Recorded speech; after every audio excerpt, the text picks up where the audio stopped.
on this from 1998 to 2000. I think there was some work that started on this in 1995, but this was a companion document to what they wanted to develop for the ASHRAE 188. This became a guideline instead of a standard. Although it says ASHRAE standard, it's just a guideline, and the standard itself is ASHRAE 188. This was the culmination of a lot of work from, I think, 95 to 2000, and there's been a lot of changes and a lot of things that they've learned since the year 2000. We're 15 years down the road, 16 years down the road, and they've learned a lot in those 16 years. So there's a lot of things that are changing, and so those changes are going to show up in the next edition. One of the biggest changes is going to be the temperature recommendations in here. Talked about legionella started growing at 68 degrees and up to 77. And since then, there's been a lot of testing and laboratory tests and research done that shows in general, out in plumbing systems, of course, the original testing was done in lab conditions and test tubes, but now out in the real world, they're saying that generally the bacteria doesn't start growing till it's above 77 degrees Fahrenheit. So that's what's going to be in the new guideline is generally water systems below 77 degrees Fahrenheit don't present much of a risk.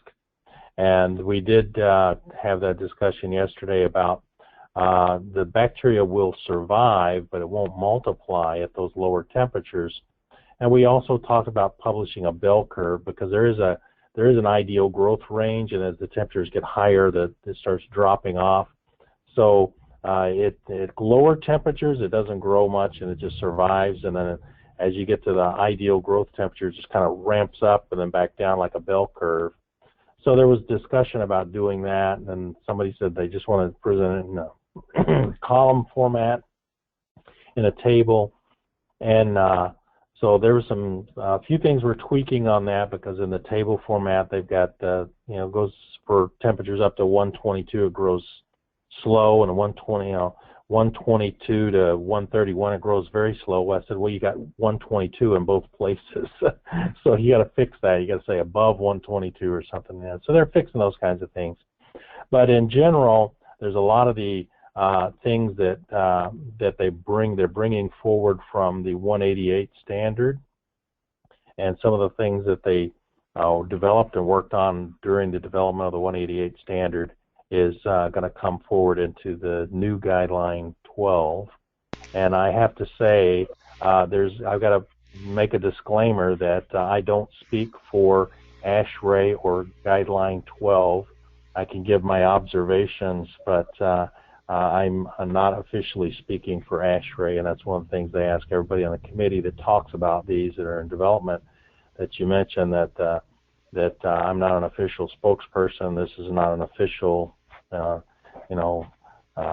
explanation of the standard, because sure. It's not officially published yet. Ron, could you help me? First of all, we are recording this, if you don't mind. I'll post it on the Sure. on the web. What is the difference between 12 and 188? Well, 188 is the standard that's already been adopted by the state of New York and this New York City. That's the mitigation, that is the risk management standard, right? That is the standard for developing a water management plan, and it goes into it's a very high level. It's a very high level standard. It talks about for controlling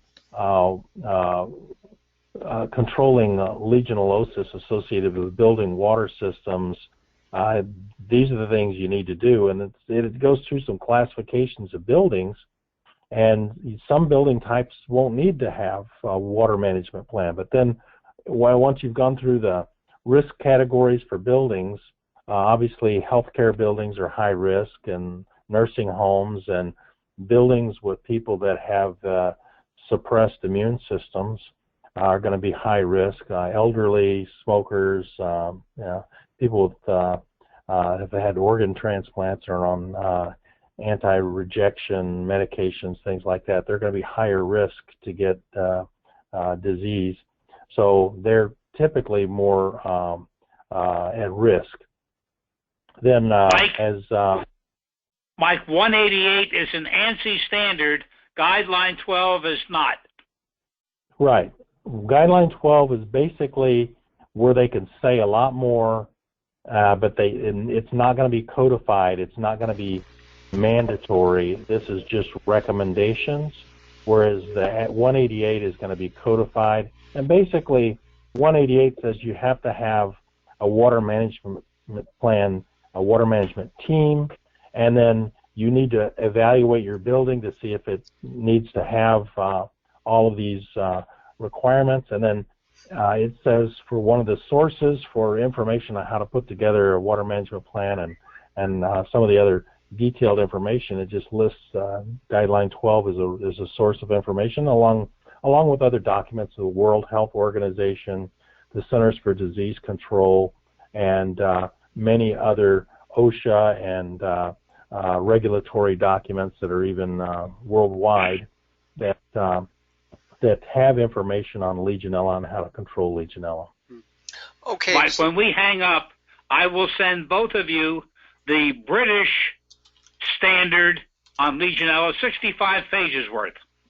Okay. Yeah. Okay.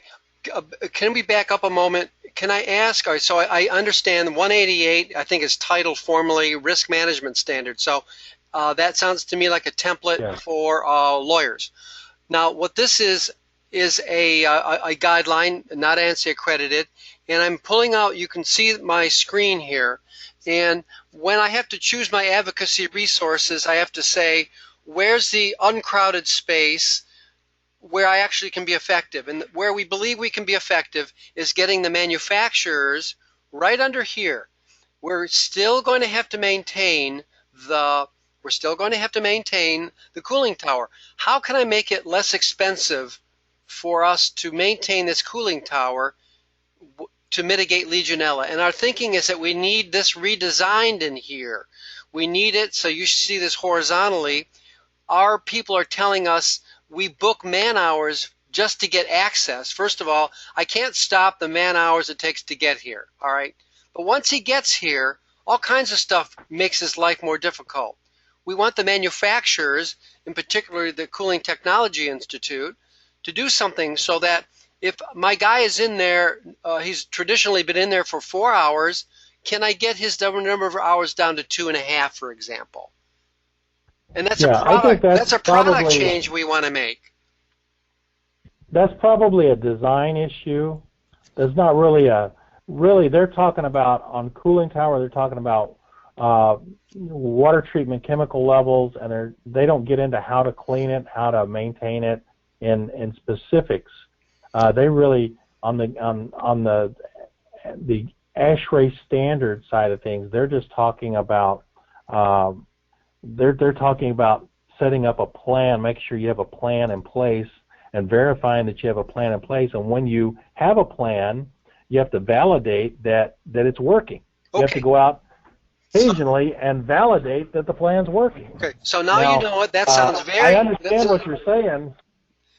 That's very administrative, and that's what I call the low-hanging fruit. Everybody can do that. I don't do stuff that's easy. I do stuff that's hard, and I want those manufacturers to understand that I'm spending maybe $20 to $30 billion on cooling tower. No, I'm probably spending about, let's say, $10 to $15 billion on cooling towers. I want them redesigned. I want you to come to my meeting, and you give me a way and make it easier for my guys to get in there safely and more effectively to stop this. Nobody's there, and that's usually where I go. Thanks for letting me. That's where, somebody with the engineering department at U of M could write a design criteria for cooling towers to include that information for U of M, and they can share that with other university, other units, APA or something like that, and that could be shared around. But I think that's more of a design criteria. That's a design issue that a lot of times and I see it all the time. Kids come right out of school, they don't have any practical experience, and they're locating equipment in locations that's not serviceable, not maintainable.